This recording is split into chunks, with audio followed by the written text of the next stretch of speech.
My name is Sheila Brown. I'm a Deputy Clerk for the City of Rochester Hills.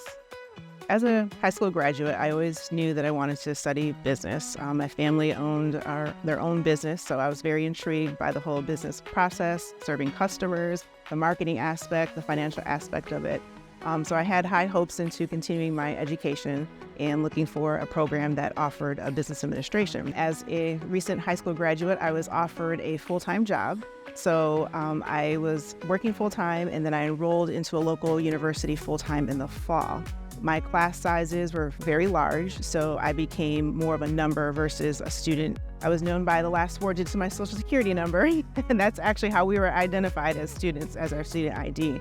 I didn't feel connected and clicked into a community with that local university. So at that point, I knew I needed a change. And it was actually my mom who introduced me to Baker College and the program and what they had to offer. They had the flexibility I was looking for, the smaller class sizes.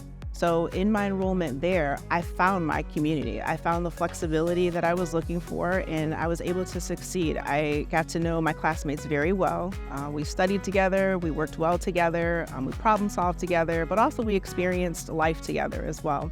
The instructors was also one of my favorite parts of experiencing Baker. The thing about the instructors that I had is by day, they were in their profession, and by night, they were able to bring those real-world examples into the classroom. They brought everything to life, and I appreciated that. My husband and I have 2 beautiful daughters, both in 9th and 10th grade, and we're already starting to begin that conversation about what does college look like, what would be a good fit for them, and Baker College is on that list.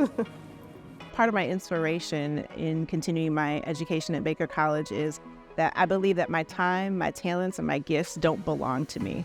I do believe that we need to be able to share those. I believe that, we are called to manage those things and be good stewards over those things. So I wanted to be able to share with others. So I am currently the Deputy Clerk for the City of Rochester Hills, and we are known as a preeminent place to work, live, and raise a family. I have an amazing team of people that help us do our day-to-day jobs. Our particular department, the most visible thing and known to people is we actually run and conduct elections. But we have so many other things that we do. So we process vital stats records, so our birth and death certificates. We have our Freedom of Information Act, so we make sure that we have records available to access and be transparent to the public.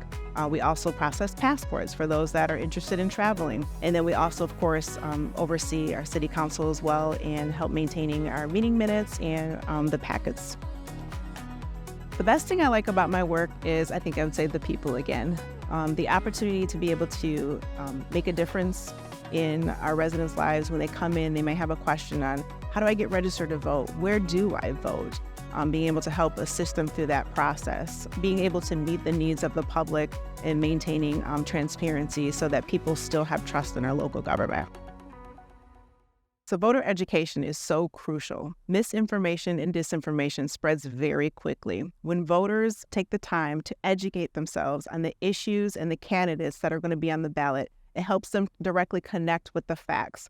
Please reach out to your local clerk's office to get information on upcoming elections, whether it be sample ballots to understand what proposals and issues will be on the ballots, all the candidates also listed.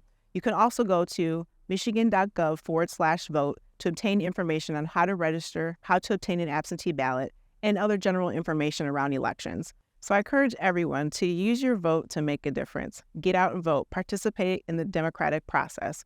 Oftentimes, especially in local elections, we see voter apathy. People are unsure. Does my vote really count? Does it really matter? Yes, it does. I encourage you to make sure that you elect the leaders that best represent your community and get out and vote.